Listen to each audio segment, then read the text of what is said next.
presentes de la semana pasada.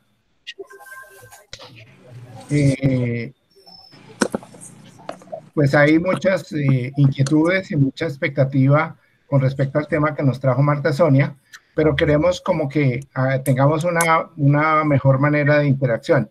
Entonces, vamos a queremos dejar las cámaras abiertas para ustedes, pero los micrófonos cerrados para poderlos ver, y ustedes van a hacer una pregunta, si quieren, a través del chat.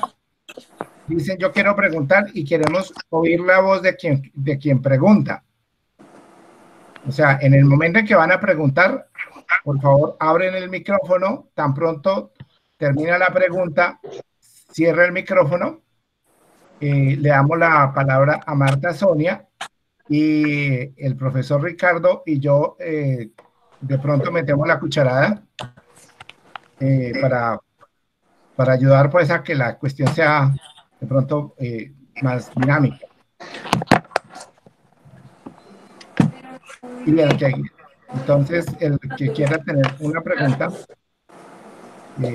pues vamos a hacerla. Esa será la dinámica, ¿no? Empezamos vamos a empezar ya en este momento. Entonces, por favor, apagar los micrófonos y dejar cámaras abiertas. Raquelita, ¿se puede?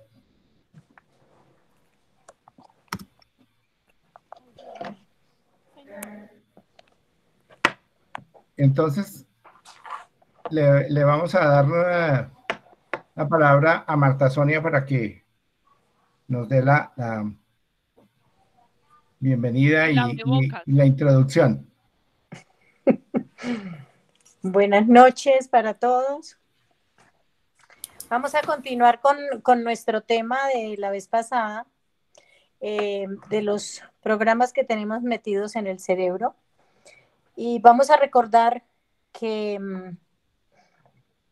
lo importante de los metaprogramas es hacerlos conscientes. Todos manejamos muchos metaprogramas de manera inconsciente, así que no nos hemos dado cuenta. Y probablemente cuando uno empieza a darse cuenta y a manejarlos de manera consciente es cuando les son muy, muy útiles. Entonces yo sí los invito a reconocer un poquito el lenguaje, y quisiera decirles que para descubrir cada metaprograma hay una serie de preguntas que espero las podamos aclarar hoy. Entonces, Doc, empezamos con la manera como usted dijo que íbamos a trabajar hoy, con preguntas. Bueno, ¿alguien tiene una pregunta? Si alguien tiene una pregunta, por favor, ponga su micrófono y empiece a preguntar. Sí, Diego Fernando va a hacer la pregunta. Diego Fernando. Hola, buenas noches, ¿cómo están? Yo estuve pensando un poquito sobre lo que nos decía el viernes, y hay una cosa que todavía no alcanzo como a diferenciar muy bien, y me gustaría de pronto, si es posible, que me la aclares. Y es, ¿cuáles son esos elementos que van a diferenciar los metaprogramas de las creencias? Porque tú decías el viernes básicamente qué son las creencias y qué son los metaprogramas, pero qué pena, todavía no me cuadra muy bien, y estuve leyendo un poco y creo que estoy un poco confundido. Me gustaría tener una aclaración muy concreta de eso. Gracias. Ok. Los programas que tenemos en nuestro cerebro los grabamos de acuerdo a los valores y a las creencias que nosotros manejamos. No nos damos cuenta cómo grabamos cada metaprograma, ni cómo lo utilizamos, pero están basados en nuestros criterios. Los criterios son los valores que nosotros tenemos. Si para mí es valioso, por ejemplo, son muy valiosas las personas, yo me voy a enfocar a las personas. Para mí va a ser muy importante relacionarme con ellas y ser un poquito, parecer más humana que los demás. Pero hay personas que no las motiva la gente ni las personas, sino las cosas. Entonces, eso se ve muy claro en el trabajo, porque el criterio de un jefe puede ser el proyecto, el resultado, el bajar los costos, pero muchas veces el costo de las personas es muy alto, el estrés es muy alto, la angustia es muy grande, se manejan situaciones donde la presión revienta a la gente. Y cuando el trabajador va a hablar con su jefe, los criterios se encuentran, como que se pelean, porque si para ese jefe lo importante son los resultados, los procesos y que se logre el objetivo sin importar el precio, y muchas veces la gente se lleva trabajo para la casa y se estresa más de la cuenta y dice, pero es que aquí no ven al ser humano, aquí importa es el proceso. Entonces, el criterio es el que nos mueve, lo que es valioso para nosotros. ¿Cuál es el criterio que a mí me motiva para hacer algo? ¿Qué es esa creencia que yo tengo? Si para mí, repito, la gente es muy importante, yo me voy a mover por la gente. Entonces voy a parecer un jefe más humano, voy a decir, esto sí hay que entregarlo, pero en vez de que sea para ayer, pues hagámoslo para mañana. Entonces tenemos más opción de tiempo y ese parecería un proceso más humano. Y de pronto los criterios nos pueden separar, limitar, porque los criterios también vienen de la definición. Sí, Guillermo. Yo quisiera, no está separado, digamos, los metaprogramas de las creencias. Realmente las creencias son, digamos, un marco grande que nos mueve, pero el metaprograma es una manera de organizar esas creencias con respecto a un aspecto específico de la comunicación, ¿sí? Es decir, nosotros en general tenemos una creencia, por decir algo, el fútbol.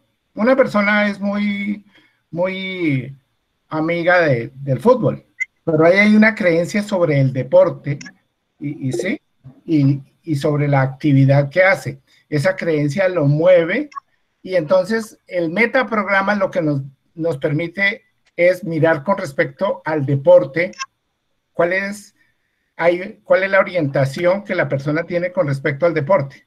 Hay unas personas que se orientan, por ejemplo, hacia que el deporte es efectivo o es bueno si es una actividad que tú haces.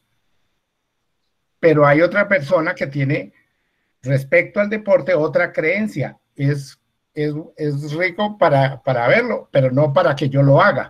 ¿Sí? Entonces, como que el metaprograma sí se relaciona con las creencias, claro, pero te orienta, es verlo específicamente hacia qué lado te orienta esa creencia que tienes, hacia hacer, hacia no hacer, hacia...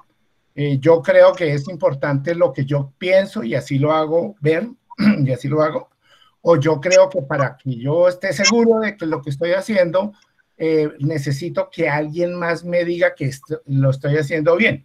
Ahí hay una creencia sobre mi capacidad, mi posibilidad. Creo que es la relación que hay entre las dos cosas, ¿no? El metaprograma es como una manera de ordenar de alguna manera las creencias. Creencias. Sí. Perfecto. Listo. Y acuérdate que la vez pasada dijimos que los metaprogramas son filtros. Son los programas internos que nosotros usamos para decidir a qué le prestamos atención. Entonces, cada uno tiene un filtro distinto. Como te decía, yo le puedo prestar mucha atención a las personas o le puedo prestar mucha atención a las cosas. Entonces, puedo parecer inhumano o puedo parecer muy humano. O puedo tener la mezcla de las dos. ¿Sí? ¿A qué le voy a prestar yo atención? Si a eso, a que mi jefe le presta atención, coincide con mi filtro y es a lo mismo que yo le presto atención, yo voy a hacer como mucha empatía con él, porque tenemos el mismo metaprograma, tenemos el mismo filtro. La vez pasada hablábamos del filtro, por ejemplo, de opciones y procedimiento. Si mi pareja es de proceso y él funciona con 1, 2, 3, 4 y sigue un lineamiento y yo soy de opciones, pues nos vamos a encontrar y nos vamos a enfrentar. Entonces es simplemente decir, ok, a mí me gustan las cosas ordenadas, secuenciales, alineadas, pero a mi pareja no. Entonces ya conozco los dos programas, ¿cuál me conviene más ahorita? Y ese que me conviene, pues, si me quiero encontrar con mi pareja, ya sé cómo hacerlo. Y si me quiero desencontrar, pues también sé cómo hacerlo. Perfecto, súper claro. Muchísimas gracias. Ok, con mucho gusto.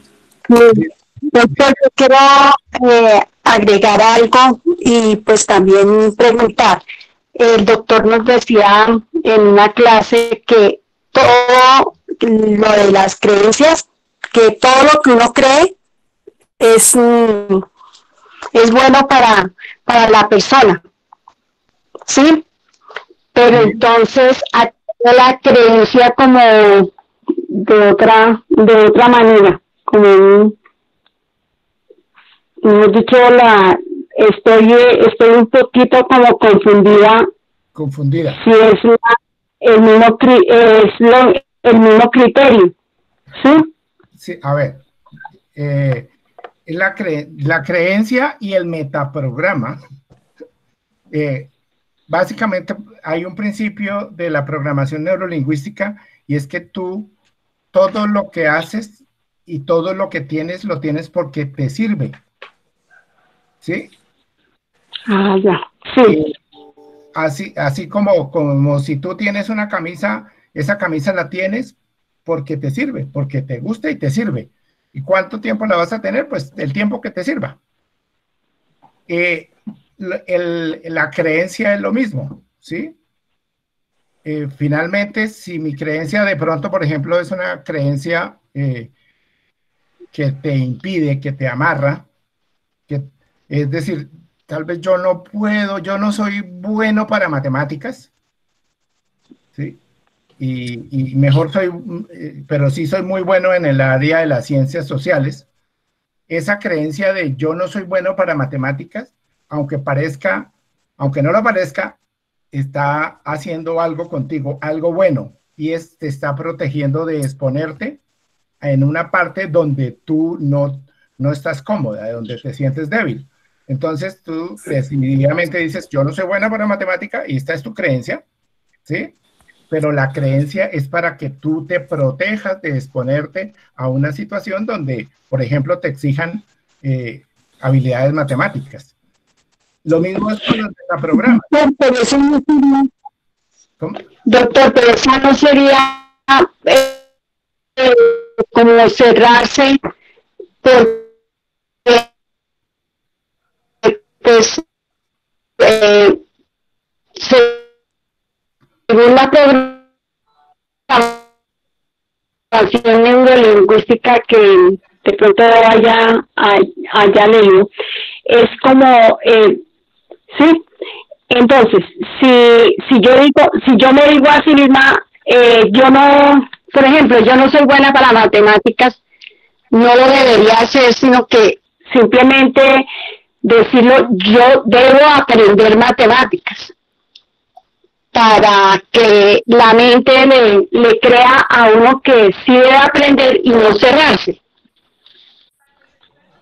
Siempre y cuando te des cuenta para qué te está sirviendo eso de no Pues la matemática. O sea, siempre hay que ver cuál es la intención positiva de esa creencia o desde lo que estamos hablando hoy, desde los metaprogramas, ¿sí? El proactivo, por ejemplo, es porque a él le sirve ser proactivo, mientras que el reactivo, pues también le sirve ser reactivo.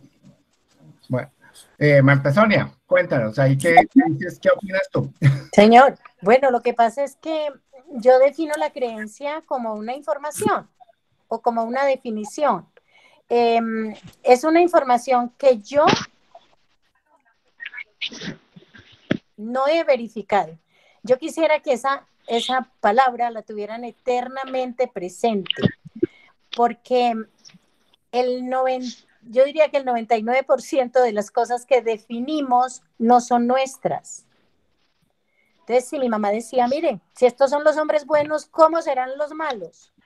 Entonces yo empecé con esa definición a pensar que todos los hombres son malos y que aunque quieran ser buenos, pues si esos son los buenos, imagínese usted, y el tono, y la manera de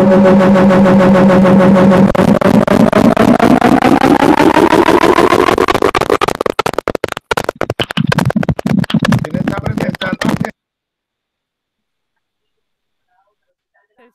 Cecilia se le disparó por ahí. ¿Cómo? que a Cecilia se le disparó. Por ahí. Ah, ya.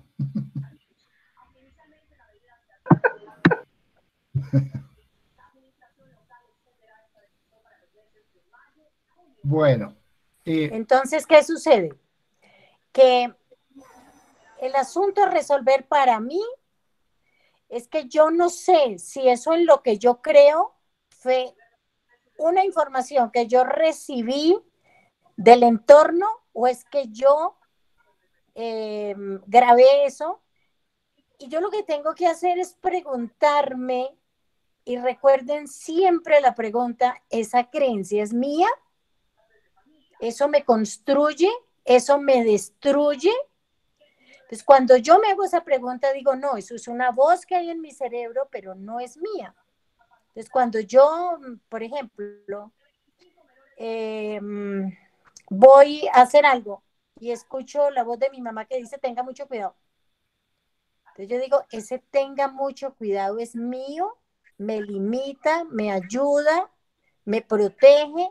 ¿Qué pasa con eso? Entonces, cuando yo verifico la información que tengo y un día me pongo a preguntarme, me doy cuenta que hay cosas que aprendí que me sirven, hay creencias que tengo que me construyen, que me ayudan, pero hay otras que no me construyen, que me limitan, que no me ayudan. Entonces, para mí lo más importante es recordar eso, que la creencia es solo una información. Ah, Y ¿dónde está? con esto, ¿En dónde? Cocina.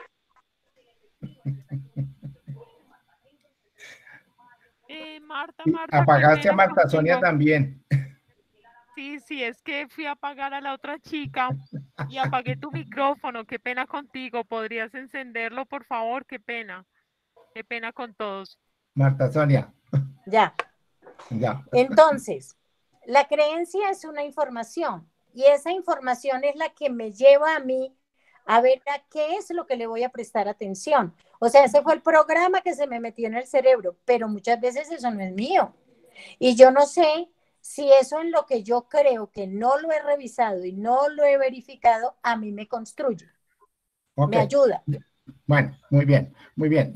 Yo quiero ahí como enlazar eso con lo que nosotros desde la pedagogía familiar sistémica y desde las constelaciones tiene que ver, y es que realmente las creencias, pues buena parte de las creencias vienen de la familia, ¿sí? Vienen de papá, de mamá, de los Rodríguez somos así, de los Pérez somos así. Entonces, fíjate que la creencia viene muy profunda en esa información que nos llega de papá y mamá y por ahí derecho desde los abuelos y todo eso. Entonces, ahí estamos como pegándole a que eso es, digamos, bien enlazado con lo que estamos hablando. Hay una pregunta aquí, Marta Sonia, de Victoria. Victoria pregunta, ¿cómo describir los gestos corporales o físicos en la PNL? Un poquito de otro tema, pero hágale. Bueno, en la comunicación, según Albert Mehrabian, los gestos son el 55%, la expresión corporal. Lo que yo hago con mis manos, con mi cuerpo, con mi cara, es el 55% de la comunicación. El tonito es el 38%. Así que no nos queda sino una capacidad cerebral del 7% para guardar las palabras. Entonces, ¿por qué grabamos, por ejemplo, unas palabras de mamá? En mi caso particular, mi mamá lo miraba a uno y uno ya sabía que algo había pasado. Ella lo miraba a uno como de medio lado y como rayadito, y entonces uno sabía que algo había hecho mal. Y fuera de eso, ella tenía una expresión corporal muy especial, y es que señalaba. Esto es como un dardo. Cuando alguien hace esto, tú sientes como que te atravesó el corazón. Entonces es como una puñalada. Esto es un gesto. Y mi mamá decía, espérese. Y con este dedo así, así, con este así, decía, espérese que llegue su papá. Espérese. Que cuando su papá llegue, entonces esta gesticulación y ese tonito, más la mirada, más la inclinación de la cabeza. Entonces uno ya sabía que, mejor dicho, hasta ese día vivía. Mi papá llegaba, nos veía todos tan asustados, que decía, me los volvieron a amenazar. ¿Y esta vez qué pasó? Y entonces mi mamá le decía, no me lo vuelva a echarla, no me lo vuelva a echarla. Porque es que usted tiene que ayudar a corregirlos. Y él decía, bueno, entonces llegó la hora de divertirnos. Y cuando mi papá llegaba nos divertíamos y mi mamá corregía. Entonces, ustedes saben que desde la pedagogía sistémica eso tiene muchas connotaciones, porque al final la rabia de uno es con el que lo corrige. Bueno, muy ¿O bien. no, Doc? ¿Quedó claro lo de la comunicación? Sí. Gestos y expresión corporal. Usted puede no abrir la boca y ya se comunicó en el 55%. Es cuando se ve a alguien y le pica el ojo y esa persona dice, ay, ya me vio, ya, y no habló. ¿Ok? 55. El tonito, 38. Cuando logramos bajarlo, mejoramos la comunicación en un 38%. Okay. ¿Ok? Bueno, por aquí viene otra pregunta y el que quiera hablarla también puede pedir la palabra.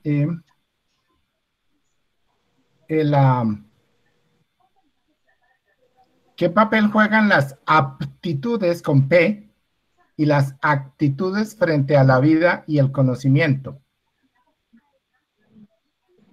¿Están determinadas por las creencias?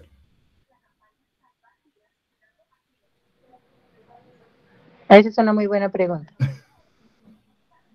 La aptitud y la actitud. Muy buena pregunta, porque la actitud yo la entiendo como el comportamiento, la conducta, lo que la gente hace.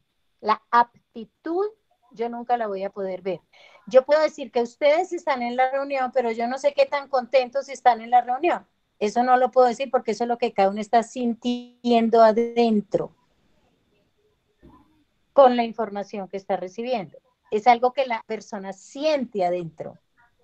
La actitud tiene que ver cómo se comporta. Si yo siento que esa creencia que me dieron, por ejemplo, todos los hombres son iguales, y me lo dieron ahí con un deje, todos son iguales. Entonces yo voy a generar una aptitud con los hombres, con lo que internamente, y la palabra todo, que es una generalización, a mí me va a limitar para ver los que son diferentes a esos. Entonces, mi comportamiento va a depender de yo siento dentro de la aptitud que tengo. Yo logro, todos son iguales, digo, algunos son así y algunos son así. Yo mejoro mi aptitud, mi sentir interno, y va a cambiar mi comportamiento o mi actitud, mi comportamiento con ellos. Así lo entiendo yo. Sí. Ricardo, ¿tú qué opinas ahí? sobre la aptitud, la actitud y las creencias.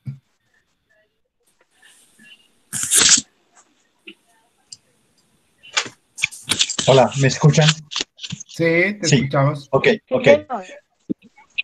A ver, mira, es que oyendo a Marta Sonia, la reflexión que yo me estaba haciendo es cuando ella mencionaba de alguna manera el tema de las creencias, yo decía, pues esas son las lealtades. Y ella habló de las creencias que nos construyen y de las creencias que nos destruyen. Y en términos de la pedagogía familiar, la expresamos como las lealtades y las deslealtades. Pero la aplicación que quisiera hacer en la práctica es cómo es de difícil cambiar, cómo es de difícil ver para solucionar. Porque es que ver no es simplemente el acto de mi intencionalidad que quiere descubrir. Ver es mucho más que eso. La creencia profunda que como lo dijo muy bien Marta Sonia, muchas veces no depende de mi control total, porque justamente como las emociones de la familia navegan por la familia, las lealtades y las deslealtades se mueven por la familia. Y de ahí el tema de ser capaz de leer y de ver cuál es mi lealtad profunda frente a cualquier tema. Y ella hizo una aplicación muy interesante de qué era lo que papá y mamá decían en su propia casa respecto de, y los comportamientos que cada uno de los dos asumía son un perfecto ejemplo de lo experimento como un niño o una niña y después lo convierto en un comportamiento como adulto, pero que está conectado a la profunda creencia que me dejó mi sistema a través de mi papá y de mi mamá. En ese sentido, y en resumen, la lealtad está conectada a la creencia y por eso ser desleal es todo un trabajo que no se hace gratis, que cobra un precio y que exige un proceso en términos de poder ver para ser capaz de solucionar algo de la vida personal o de la vida familiar en las relaciones con otros, por ejemplo, con la pareja, con los hijos o en el mundo laboral. Sí, yo creo que digamos,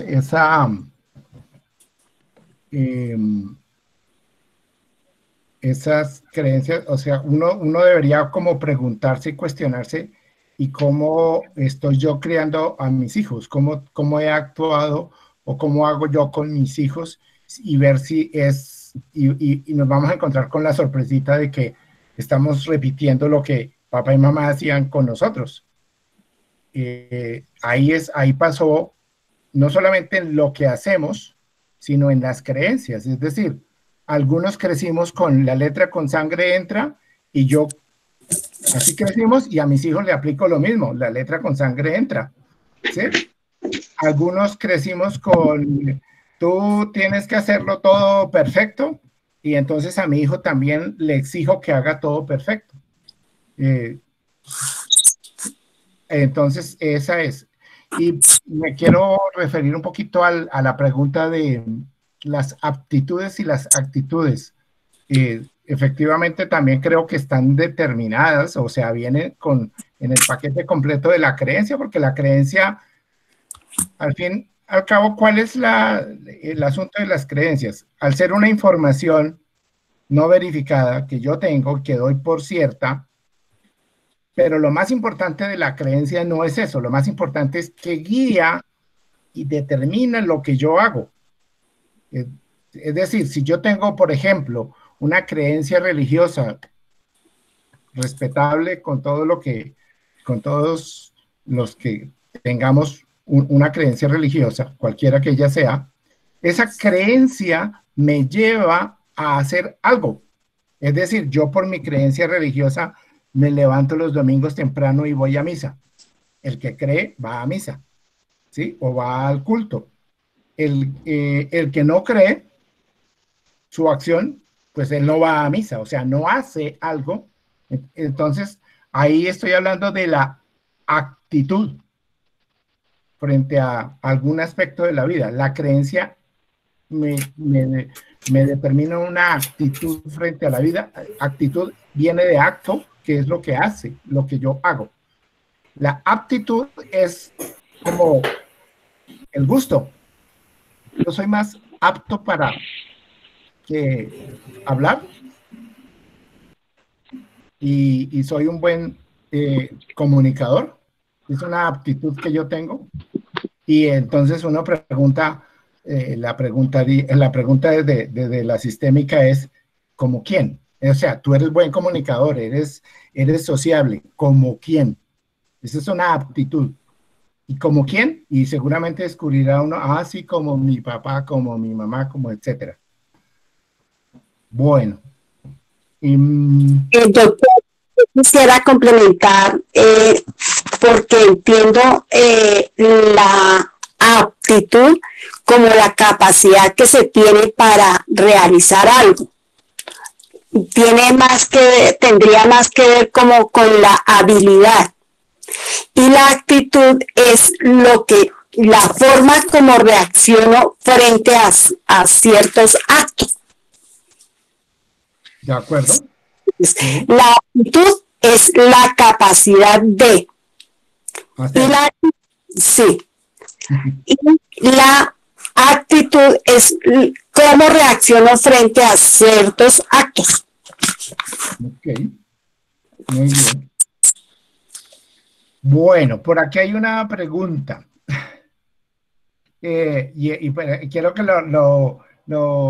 Marta Sonia, lo relaciones con alguno de los metaprogramas que tenemos. ¿Cómo sanar un tono irónico y sarcástico?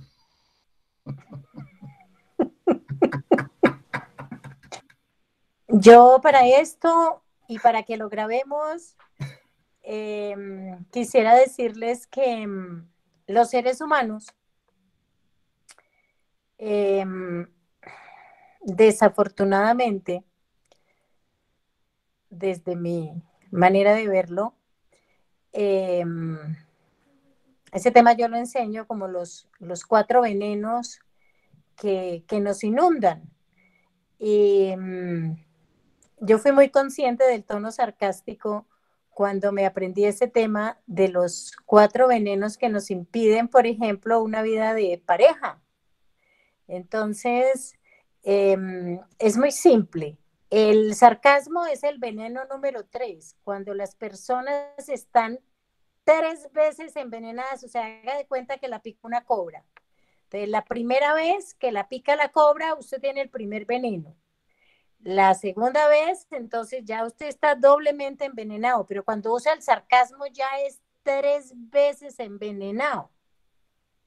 Entonces, yo le voy a mostrar en un segundo cómo es que nosotros a nivel pareja vivimos esos 4 venenos y cómo hacer conciencia de ese sarcasmo. Es que es muy, cuando uno lo aprende de manera divertida, como que va bajándole el tonito. Entonces, imagínense ustedes que llega la pareja a la casa y tenían una comida, pero esa pareja por alguna razón llegó sobre el tiempo, llegó tarde y mientras se desplazan al sitio, pues ya van a llegar tarde. Entonces la persona en la casa ya está envenenadita y recibe al otro así. Cuando le toca la puerta, le dice, vea, mire, ya lo vio. Lo vio, se llama reloj. ¿Sabe qué horas son? ¿Sabe el compromiso que teníamos? Usted siempre, entonces viene la generalización, usted siempre luciéndose, siempre llegando tarde.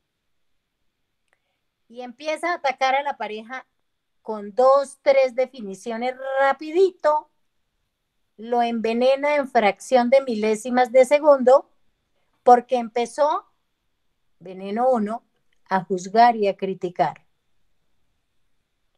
Veneno 2, el otro se pone a la defensiva y le dice, ya va a empezar. Ni siquiera ha entrado a la casa. Veneno 2, estar a la defensiva. Veneno 3, le contesta la persona que estaba en la casa esperando. Cuidadito, se le dice algo al doctor, pues. Ya se ofendió. Cuidadito, doctor, se le dice algo. Y en ese momento aparece el veneno 4. Y es cuando él le dice, ¿sabe qué? Yo estaba mejor donde estaba. Yo creo que me devuelvo. Y eso se llama distanciamiento. Cuando uno sabe lo que hace con una definición y cómo recibe al otro. Si yo lo recibo mostrándole el reloj, lenguaje corporal, ya lo estoy juzgando, ya lo estoy criticando, ya lo estoy señalando. Ya el otro se sintió ofendido, primer veneno. Segundo, nos ponemos a la defensiva. Tercero, usamos el sarcasmo. Cuarto, nos distanciamos. Yo le diría aquí a todas las personas que están oyendo que tengan mucho cuidado cuando alguien se distancia, sobre todo un adolescente, porque son los niños que normalmente terminan en el suicidio. El distanciamiento los lleva allá. El distanciamiento es estar 4 veces envenenado. El distanciamiento es cuando a mí la persona me dice, oiga, ¿usted qué opina de esto? Y yo le digo, vea, vea. En boca cerrada no entra mosco. Con usted es mejor no opinar. ¿Oyó? Entonces, vea. Entonces, si estoy 4 veces envenenado, yo ya me distancié, ya no opiné, ya me fui. Y antes de eso está el sarcasmo.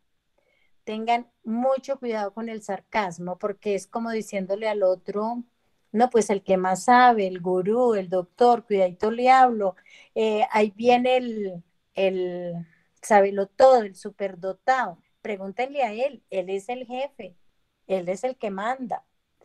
Ojo con todas esas definiciones.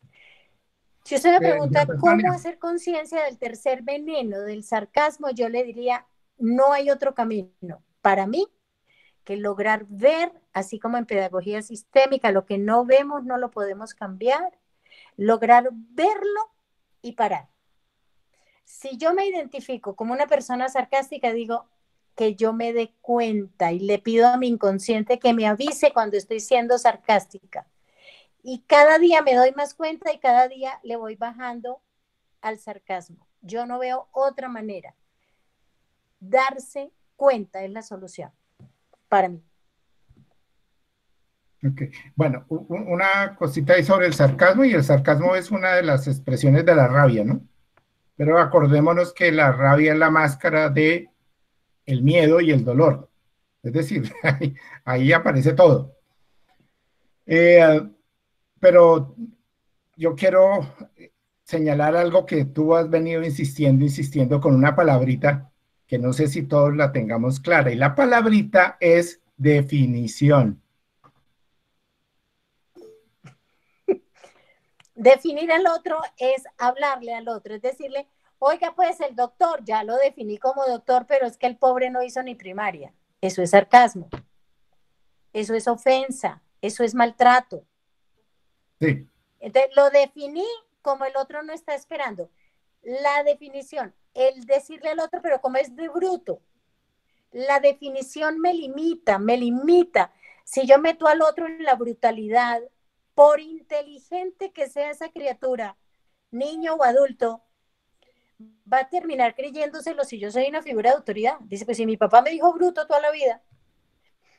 Yo no olvido nunca a un señor como de 45 años que en un seminario me dice, mi papá me dijo que grabara muy claro yo para qué servía y me dijo que yo servía para 3 cosas. Y automáticamente las otras personas que estaban en el seminario contestaron, sin que él lo dijera, para nada y para nada. Y decía, pero con una voz de niño dolido, decía, ¿cómo me gustaría que mi papá me viera hoy por un rotico y viera de lo que fui capaz? O sea, marcó tanto a ese niño esa definición. Usted sirve para nada y para nada. Yo no puedo definir al otro, yo no puedo sentenciar al otro de esa manera, porque es como una sentencia, es como una eh, certeza del otro, no mía, pero yo termino convenciéndome de que es así. O sea, y eso me lleva, esa definición me limita. Cuando yo soy capaz de darme cuenta y le digo al otro amorosamente, por favor, no me definas así, que yo no soy eso. Y yo como adulto puedo empezar a hacer la tarea y decirle a mi pareja, a mí no me definas así. Porque a veces en las parejas, sobre todo cuando hay terceras personas, es cuando aprovechan para decir, no, pues es que él es un fresco. No me defina así delante de la gente, que yo no soy un fresco. No haga eso, señor. Ok, bueno, es que precisamente esa palabra definición es cuando uno habla y utiliza un verbo, que es el verbo ser. Utiliza una palabra que viene y hace parte del verbo ser. Usted es. Usted sí que es. Cuando uno hace una comunicación, uno puede dirigir la comunicación hacia el entorno, digamos, de la situación, o puede dirigirla hacia la actitud, o sea, la disposición que tiene la persona para hacer algo, o hacia la habilidad, que es el conocimiento que tiene la persona para hacer algo, pero definitivamente, si lo dice hacia el individuo y utiliza el verbo ser, entonces ahí es cuando define. Porque yo puedo decir, es muy difícil esto de la nueva tecnología. La tecnología es complicada, ¿sí? Y para mí es complicada. Yo me estoy dirigiendo a algo externo que es del entorno, ¿sí? Pero si yo mismo, por ejemplo, me digo, no, es que yo soy muy bruto para esto de la tecnología, yo soy, verbo ser, yo soy, autorreferido, entonces ahí me estoy definiendo. Una cosa es decir que la tecnología es complicada, pero yo puedo aprender, y otra cosa es decir, yo soy negado para la tecnología y ahí me estoy definiendo y no me doy permiso para aprender algo nuevo, si es del caso. Entonces, quería resaltar, porque es que lo has venido diciendo, definir. Cuando yo defino a otra persona, es con ese usted es.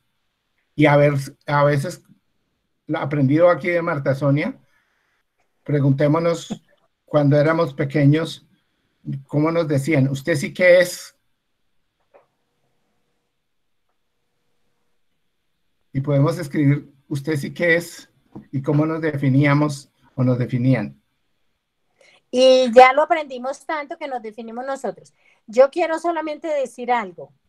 El problema de la definición y del verbo y de meternos con el ser y hablar de que usted es o vos sos o tú eres, el problema de eso es que va directo a la identidad y acaba con la autoestima de la persona. Ese es el lío.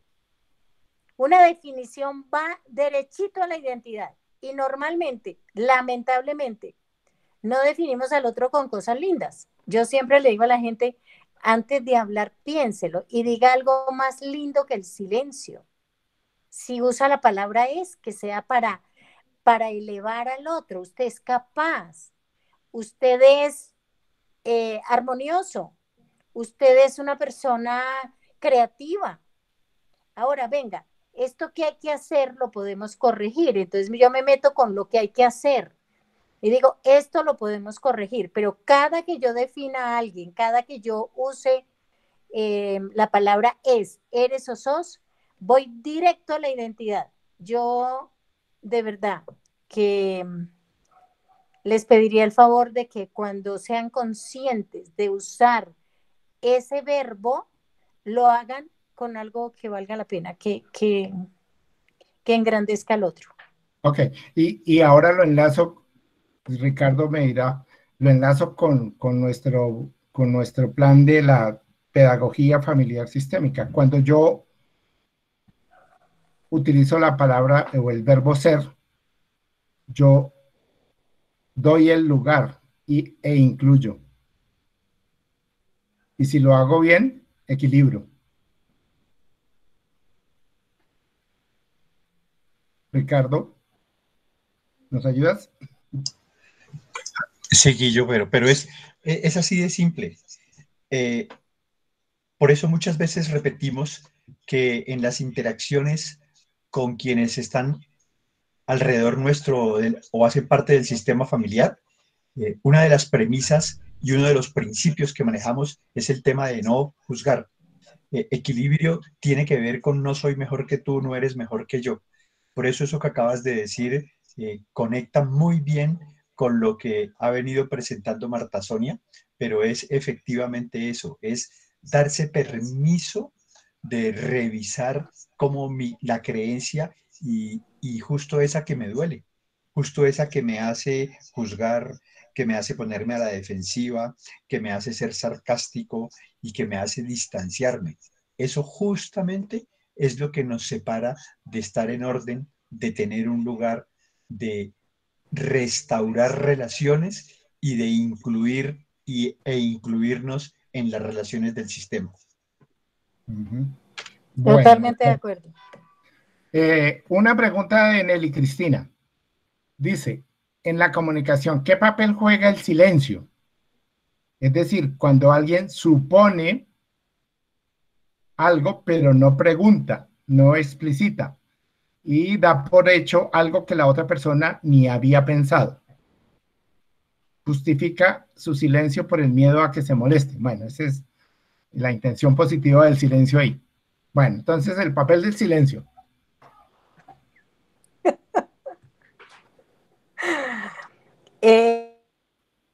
Estamos hablando de silencio, suposición y da por sentado que la otra persona sabe lo que se supone debe saber.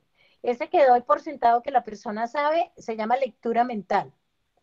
No tenemos la bolita mágica y nos encanta hacer lecturas mentales. Yo sé lo que estás pensando, yo sé lo que me vas a decir. ¿Cómo lo sabes? Entonces se nos olvida preguntar. Entonces, ¿cuál es? ¿Por qué lo sé? Pues porque lo supongo, porque yo creo, porque creo que te conozco, porque siempre actúas así. Eso no puede ser, eso no me lleva a una buena comunicación. Las lecturas mentales. Ojo con eso, porque esa es una de las fallas del lenguaje. Hacer lectura mental, hacer suposiciones.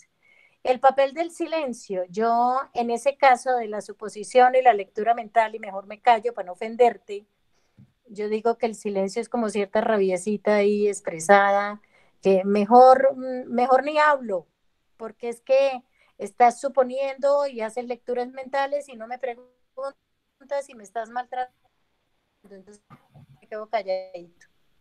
El silencio ahí, pues lo que hace es no agrandar la cosa.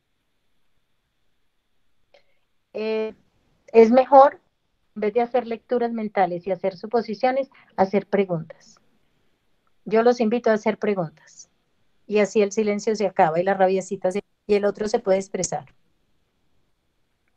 De acuerdo. El silencio también es parte de la comunicación, ¿no? Sí. Definitivamente no es posible no comunicar. Siempre estamos comunicando. Ese fue un descubrimiento tardío que hicieron por allá en Palo Alto, que se dieron cuenta que no era posible no comunicar. Los seres humanos comunicamos, abramos la boca o no abramos la boca, porque las palabras no son, como decía Marta Sonia, son apenas el 7% de la comunicación, el resto lo decimos con el cuerpo y con el tono de la voz. Entonces, el hecho de que tú te calles y crees que no estás enviando un mensaje, lo estás enviando. Y el mensaje va en la misma línea de lo que realmente tú quieres comunicar. Es decir, si tú estás bravo y una forma de expresar tu comunicación de rabia es quedarte callado, esa es tu forma.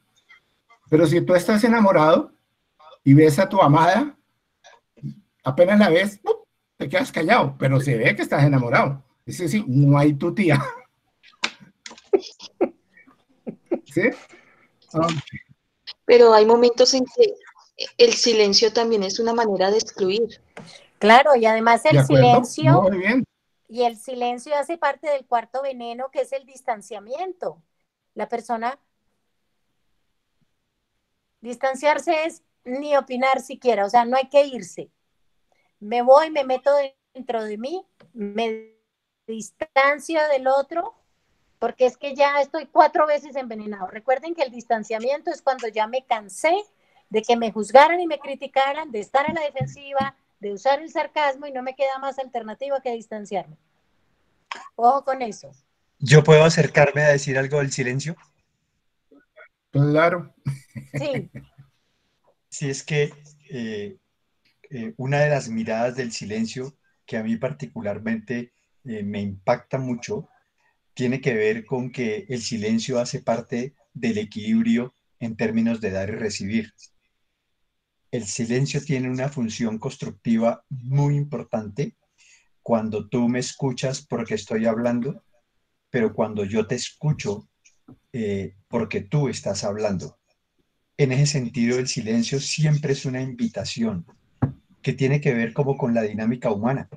En la dinámica humana, por ejemplo, trabajar tiene un momento y descansar tiene un momento. La sexualidad como lugar de encuentro a través del cuerpo tiene un momento de silencio y tiene un momento de expresión.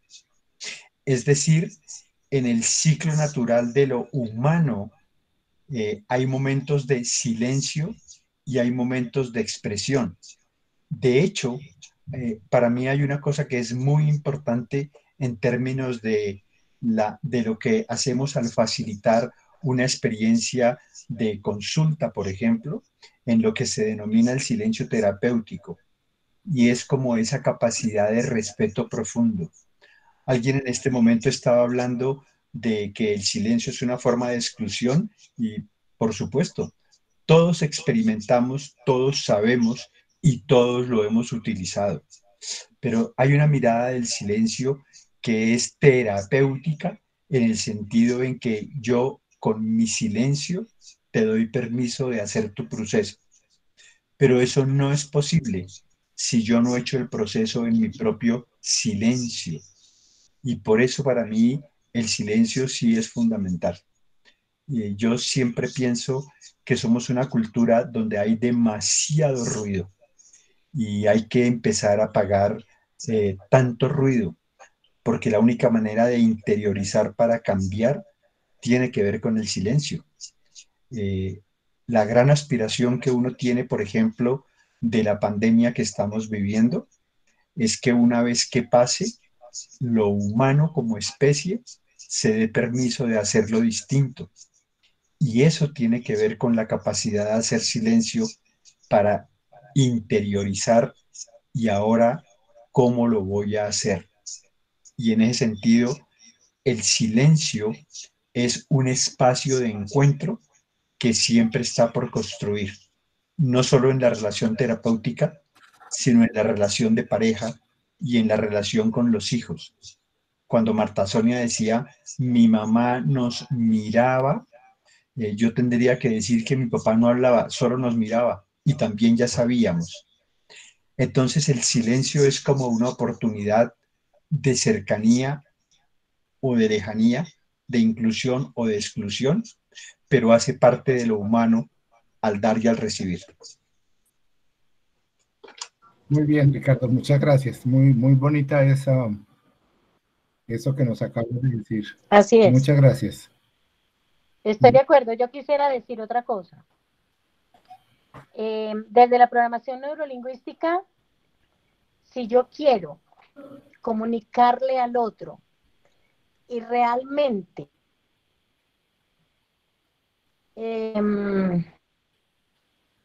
trabajo bonito de que el otro me entienda, yo necesito hacer silencios. Y aquí los llaman pausas. porque si yo le hablo a la gente así, ¿cómo le parece que ya existen muchos metaprogramas? Y entonces es muy importante que ustedes conozcan los metaprogramas porque eso le ayuda mucho a la gente a entenderse y entonces imagínense que si ahí no hay pausa y no hay silencios, la mente del otro no alcanza a procesar lo que se está diciendo. Entonces nosotros debemos comunicarnos que aprender a hacer la pausa para dejar el concepto claro.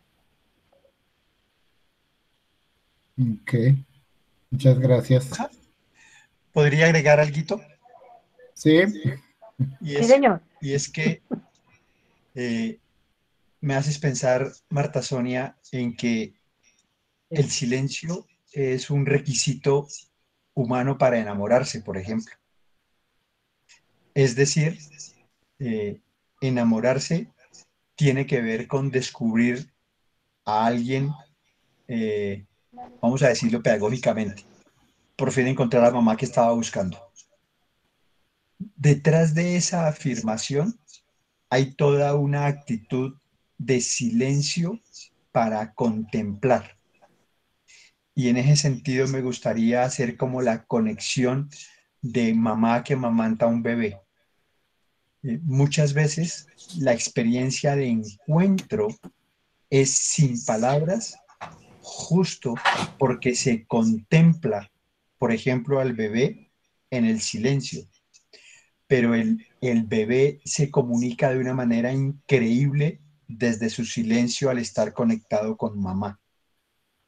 Ese sentimiento de plenitud en la comunicación tiene todo que ver en la relación de pareja cuando aprendemos el tema del silencio.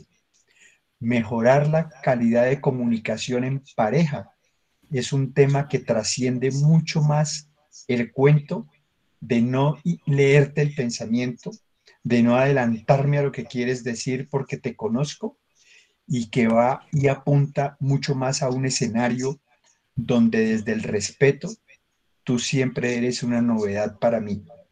Y eso no es poesía, eso es capacidad de ser sensato para que la relación prospere. Esa es una manera concreta de lo que llamamos equilibrio positivo que construye la relación. Quiero decir una cosita también respecto al silencio. El silencio como un encuentro con uno mismo, con el darnos el permiso para escuchar nuestro interior y para poder en esa misma forma en que llegamos a escuchar nuestro interior, podamos comunicarnos mejor con el otro y escuchar también su interior. Muchas gracias, Esperanza. Ricardo, aquí Anita nos hace una expresión y una pregunta. Entonces, el silencio sería como el amor. El silencio que viene de la rabia excluye y el silencio que viene del equilibrio incluye. O sea, muy bien dicho. Y lo vamos a responder con una frase que hemos trajinado aquí. ¿Se acuerdan qué es lo que enferma a una familia? El amor. ¿Y qué es lo que sana a una familia? El amor. Entonces, Anita, ¿qué es lo que me conecta con otra persona? El amor. ¿Y qué me desconecta con otra persona? El amor. El secreto está en el quid de entender el tema del amor adulto y del amor no adulto. Y detrás del amor no adulto hay un sistema de creencias y eso es una lealtad. Y según Marta Sonia, eso tiene que ver con creencias y metaprogramas. Ok. Muy bien.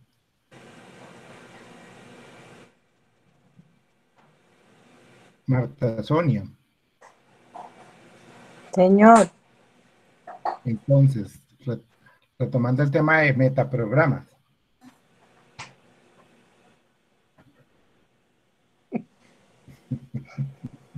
¿Retomamos el tema?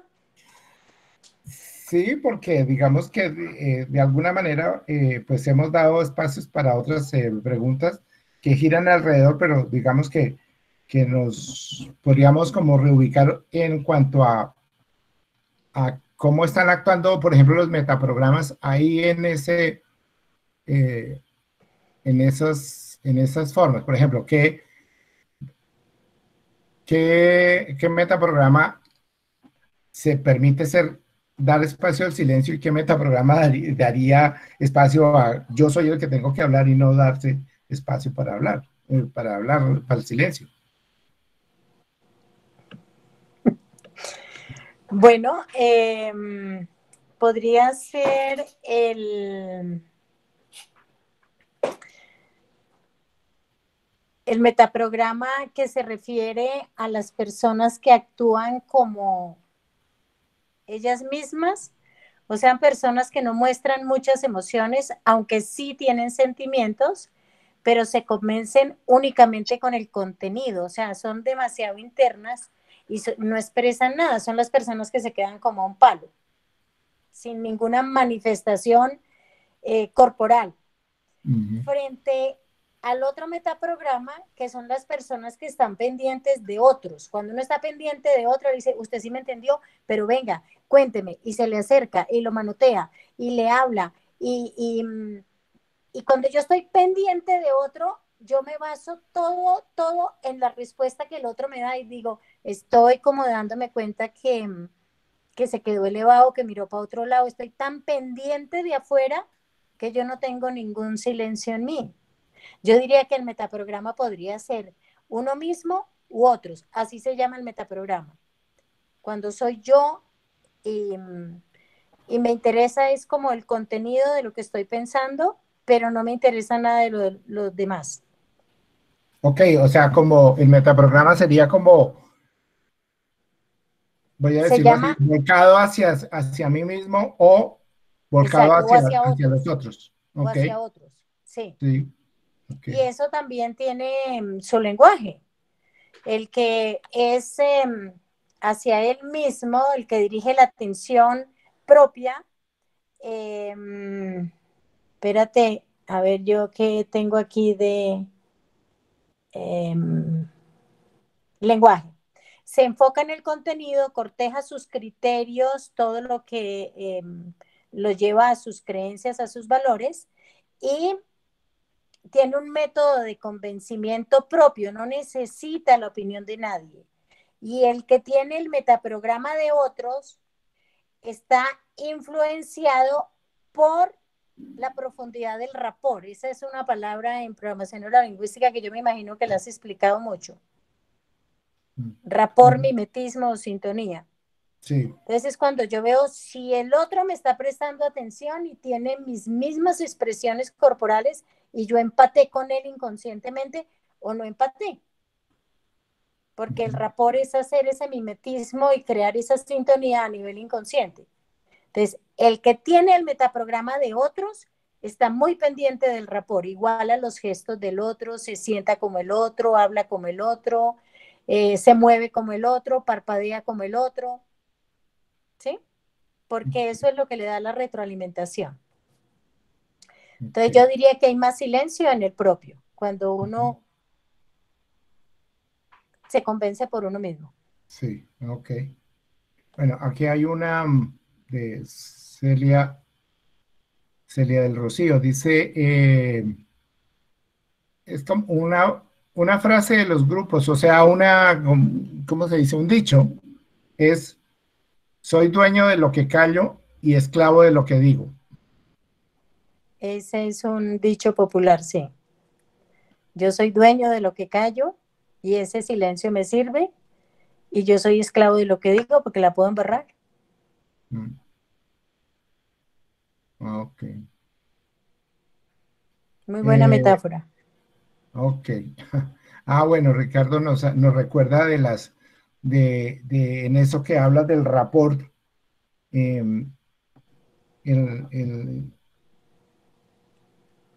digamos que hay dos palabras de programación neurolingüística que Marta Sonia nos nombró la vez pasada, que era como la calibración y el rapport. La calibración es como yo capturo el estado emocional de la otra persona y lo que hace y cómo lo lo entiendo, y el rapport es como el acompañamiento y el engancharlo, para engancharlo como yo adecuo mi lenguaje, y mi lenguaje en todos los aspectos, mi lenguaje verbal, mi lenguaje corporal, para acompañarlo y para de alguna manera también influenciar a la persona que tengo enfrente. En eso juega mucho una cosa que desde las neurociencias se describió hace relativamente poco, que es un sistema neuronal que se llama el sistema de neuronas espejo. El sistema de las neuronas espejo fue descubierto por casualidad, y era que de alguna manera lo que está afuera tiene sentido para mí, porque mis neuronas se activaron con algo que alcanzaron a captar allá, no importa qué. Yo pongo el ejemplo más cotidiano de esto es cuando uno entra a una cafetería con la esposa y la esposa llega y mira, y al otro lado de la cafetería hay una pareja, están hablando, la señora se le activan sus neuronas espejo y dicen, pero esa no es la mujer del tipo. Eso, ¿cómo explicamos eso? Y si uno se da cuenta, seguramente la señora tiene razón, es por qué esta señora puede hacer esa afirmación tan tajante. Se explica por las neuronas espejo. Las neuronas espejo lo que hicieron fue capturar la información, la comunicación que sin hablar, pero con el tono y con la actitud corporal, porque uno de lejos solamente ve la actitud corporal, la información entra a la persona y adentro se coge sentido. Es decir, yo entiendo algo allá porque también lo tengo yo. Por eso es espejo, porque me muestra algo que también tengo yo, una información que me permite darle sentido a lo que está afuera, a las acciones que están afuera, o los hechos que están afuera. Ese sistema neuronal es muy, muy importante en todo esto de la comunicación, ¿no? Y ya se sabe que es un sistema específico de una red de neuronas específicas que nos permiten hacer eso. Yo quisiera, ¿sí? Guillermo, agregar que el rapport, uno como abuelo, en mi caso, yo lo viví mucho o lo vivo con mis nietos cuando los veo, y rapport es igualar, y no hay nada más agradable para un niño que uno le iguale su estatura, o que uno se tire al piso con él a jugar, a abrazarlo. El niño siente que estamos iguales, y ese espejo que hace el abuelo con el nieto es lo que llevan toda la vida en el alma, que los papás llaman alcahuetería. Mire, ya se puso a jugar con él en el piso y uno se vuelve elástico y uno ahí no le duele nada, y entonces está con él disfrutando, está haciendo un espejo con el niño, está queriendo volver a ser niño o recordando su niñez o dándole lo mejor de uno. Otra manera de hacer espejo que funciona muy bien es cuando el niño hace un berrinche, una rabieta, y uno toma la misma altura del niño, le imita los movimientos y hace el mismo berrinche del niño, y en ese momento el niño mira, y recuerden que uno cambia lo que ve, si no lo ve no lo puede cambiar. El niño mira y queda en pausa porque dice, ¿y qué pasó? Que está haciendo lo mismo que hago yo, y ese espejo hace que el niño pare el berrinche. No me crean, pruébenlo, funciona muy bien. Sí, señor. Ricardo, tú que tienes nieto, porque yo no tengo nieto. Tal cual.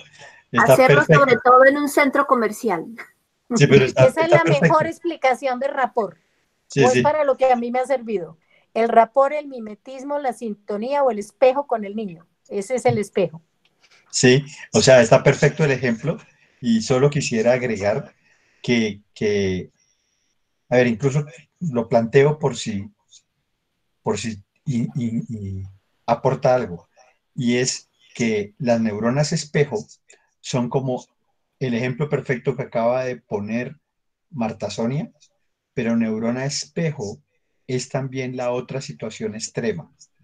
Es decir, por neurona espejo yo me conecto con mi nieto, con Lorenzo, pero también en mi neurona espejo yo me puedo conectar con fuentes a través de el dolor de mi mamá expresado a ella con su mamá, que fue lo que Guillermo dijo que día, y la suegra, y yo burlonamente repetí lo que en pedagogía sistémica hemos repetido una y otra vez, es que cuando a mí me duele mi suegra, de alguna manera lo que en el fondo me duele es mi mamá. Es decir, mi enojo con la suegra es una manera de neurona espejo respecto de la historia con mi mamá. Pero el ejemplo del nieto es perfecto, me identifico, eso es. Eso es rapport. Espejo, mimetismo o sintonía. Ok. Bueno,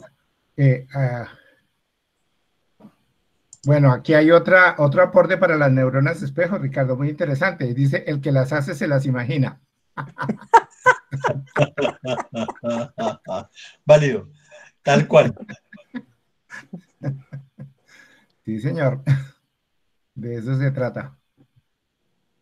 Pero no, más que eso, esa identificación o darle sentido a lo que está afuera, simplemente y que se activa a través de las neuronas espejo, es lo que nos permite también tener empatía, ¿sí? Es decir, la posibilidad de ponerme en el lugar del otro y sentir lo que el otro siente.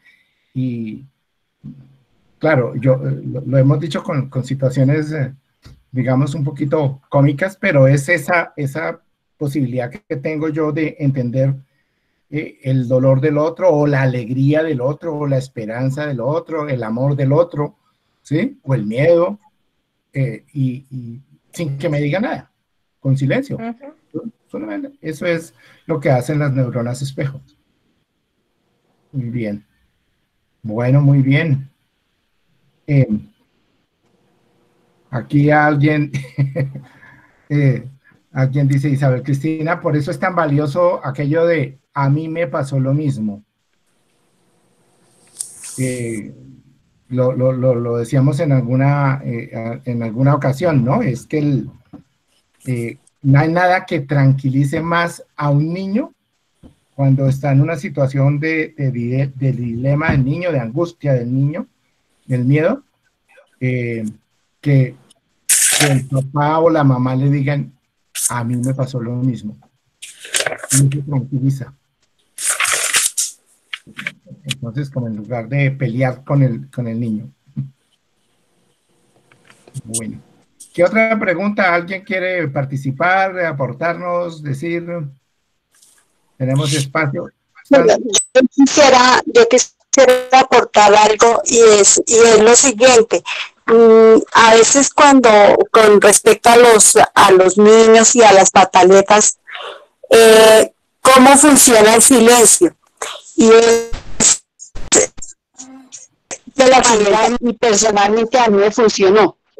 Cuando un niño intenta hacer una pataleta, lo sugiero es que tratar de distraerlo, hablar de otra cosa o simplemente ignorar que está haciendo el berrinche. Entonces, eso formaría parte del silencio. Y el niño en ese se distrae con la actividad que los adultos estén haciendo y se dan cuenta que pues no le funciona el berrinche. Yo quisiera pedirle a Isabel Cristina que narrara ese ejercicio pedagógico que tú llamas la silla de la reflexión.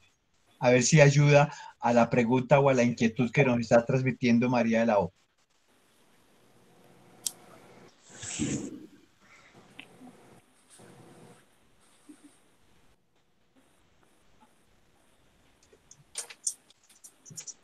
Isabel Cristina.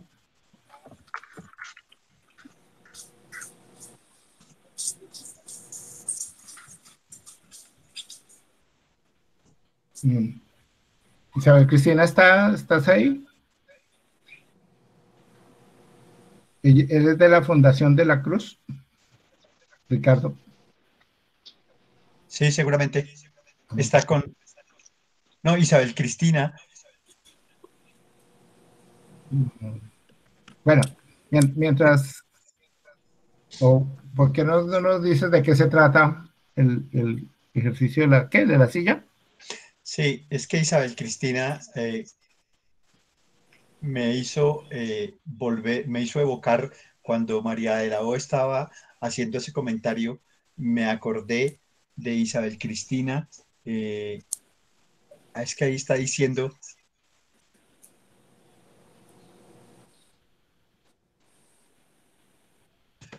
Me hizo acordar. Ella está ahí, sino que tiene el micrófono desconectado. Okay. Anita, ¿le puedes activar el micrófono? Estoy. Aquí estoy. ¿Le puedes activar el teléfono, el micrófono a Isabel Cristina? Isabel Cristina Mesa se llama.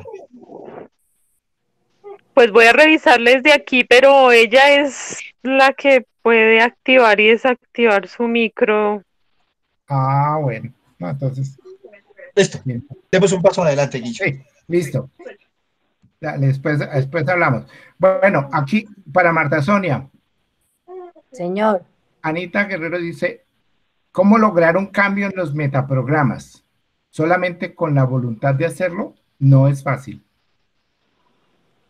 Y yo quiero, antes de que tú arranques, hacer una acotación sobre no sé qué tanto es que haya que cambiar el metaprograma. O sea, cambiar el metaprograma es que uno se da cuenta de que uno habla de X forma y de que el otro habla con otro enfoque, digamos, ¿sí? Con un enfoque que de pronto es contrario al mío. Y no se trata de que yo deje de hacer lo que yo estoy haciendo o como yo lo hago, porque finalmente aquí hay una cosa fuerte de creencias o de cosas, sino que yo me dé cuenta de lo que a mí me orienta, de lo que a mí me sirve de marco de referencia en ese campo específico y de lo que al otro le da y cómo eso se manifiesta en el lenguaje. Entonces, yo me doy cuenta de cómo es mi lenguaje y cómo es el lenguaje del otro, y entonces lo que yo hago es adecuar mi lenguaje al otro y le hago sentir que está comprendido, que yo lo oigo, y con eso que yo hago, entonces lo traigo hacia mi conversación, y una vez lo hago que se sienta entendido, también doy a expresar mi forma de ver. Pero es el asunto de que en el lenguaje yo puedo hacer sentir al otro, o sea, incluir que se está siendo comprendido, pero que yo también necesito ser comprendido. Entonces, digamos, no es tanto como cambiar el metaprograma, sino como ponerlo en el juego de la conversación, entendiendo el del otro, el mío y el del otro. Ahora sí, Marta Sonia, qué pena.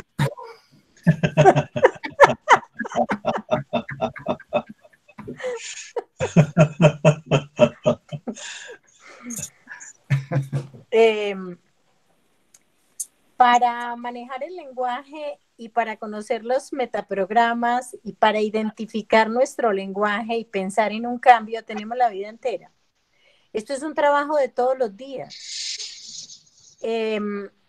Yo lo que debo es como dijo el doctor Guillermo, darme cuenta, yo quiero alejarme de la enfermedad o yo quiero acercarme a la salud. Los dos metaprogramas me van a funcionar, pero ¿con cuál me identifico más?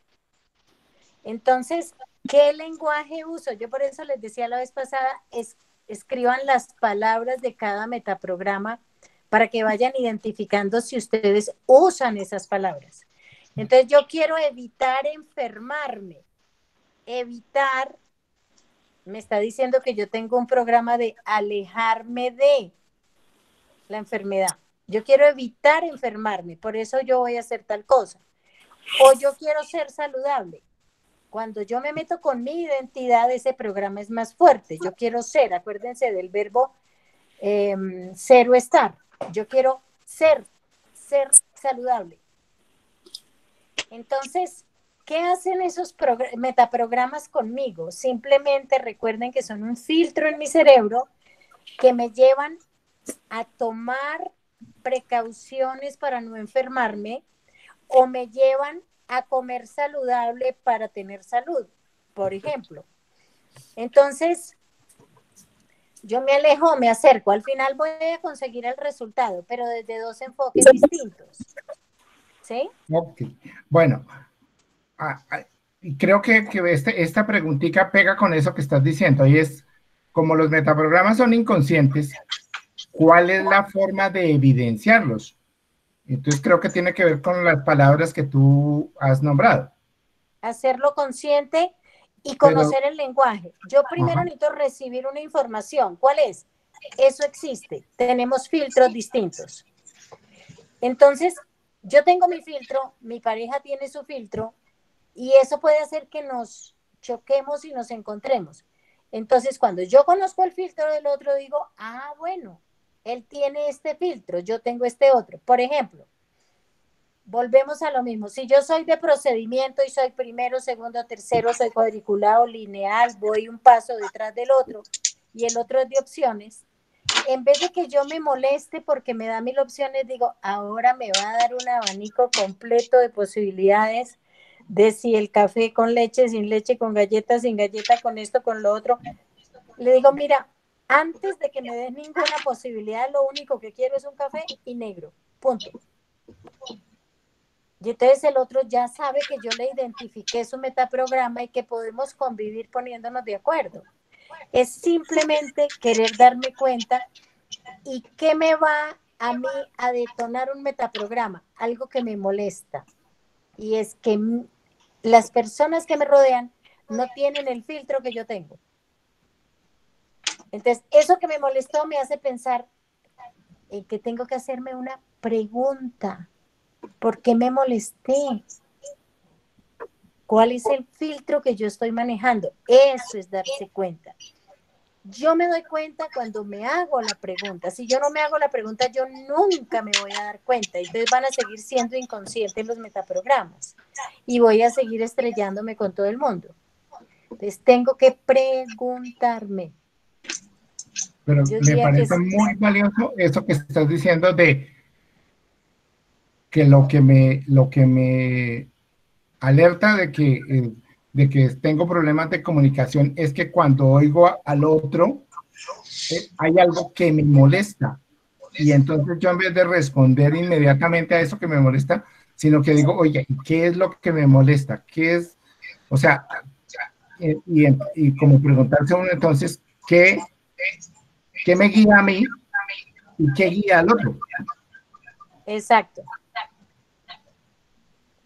Tú tienes, yo sé que tú ahí en tu presentación tienes, podrías como darnos un ejemplo de qué es lo que dice, escoger un par de metaprogramas. Siempre los metaprogramas van variados, ¿no? Por pares. Y escoja un par de metaprogramas y digamos cuáles son las palabras que utiliza el uno y cuáles son las palabras que utiliza el otro. ¿Podrías como mostrarnos eso, Marta Sonia? Lo vimos la vez pasada. Sí, pero por ejemplo, en el proactivo y el reactivo. El proactivo dice, hazlo, que se haga, salta, no esperes. Y el reactivo dice, pero entiende, piensa, analiza, considera, espera posiblemente que lo haga. ¿Estará capacitado? ¿Será que esa persona lo hará? Miremos.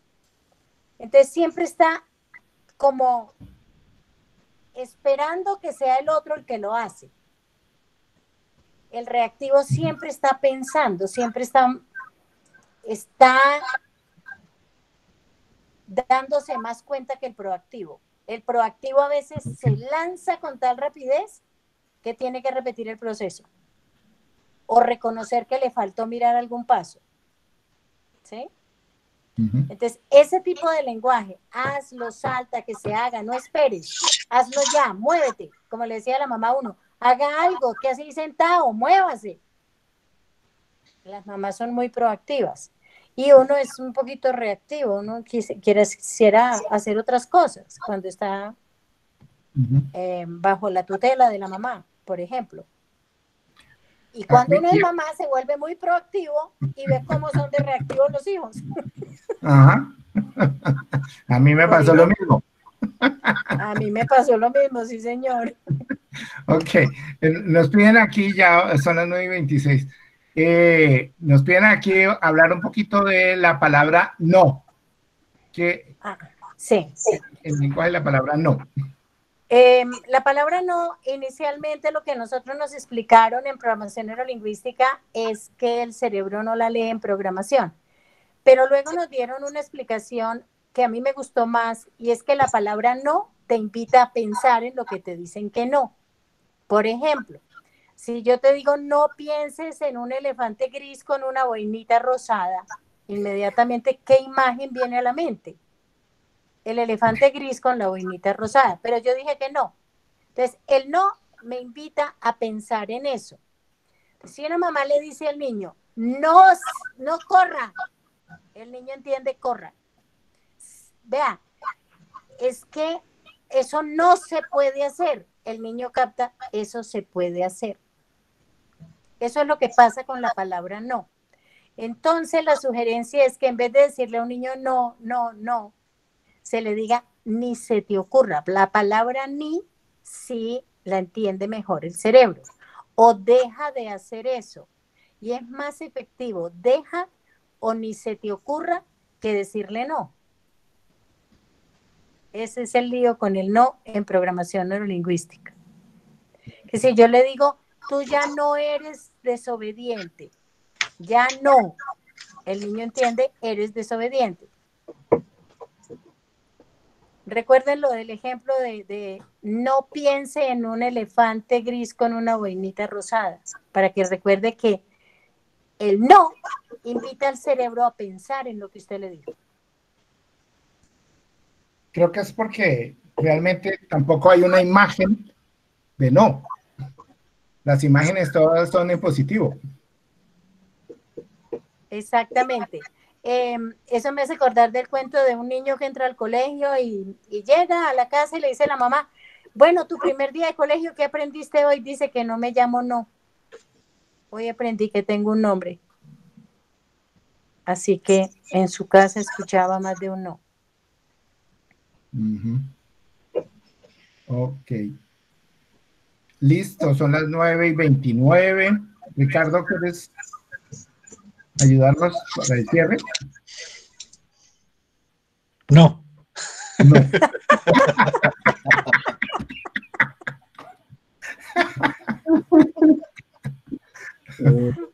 A ver, yo estoy encantado de poder hacer conexiones entre algunos principios fundamentales de la pedagogía familiar sistémica y la programación neurolingüística, porque he pensado todo el tiempo en lealtades, en deslealtades, pero he pensado todo el tiempo en frases sanadoras y he pensado de alguna manera en frases reactivas. Y en ese sentido creo que en esta noche hay muchos ingredientes que uno puede seguir ensamblando. Muchas gracias. Con mucho cariño. Muchísimas gracias. Con mucho gusto. Siguieron faltando los otros metaprogramas porque nos quedamos en las preguntas, Guillermo. Sí, sí, sí. Es que de eso se trata. Acordémonos que, pues como la idea es compartir un poco y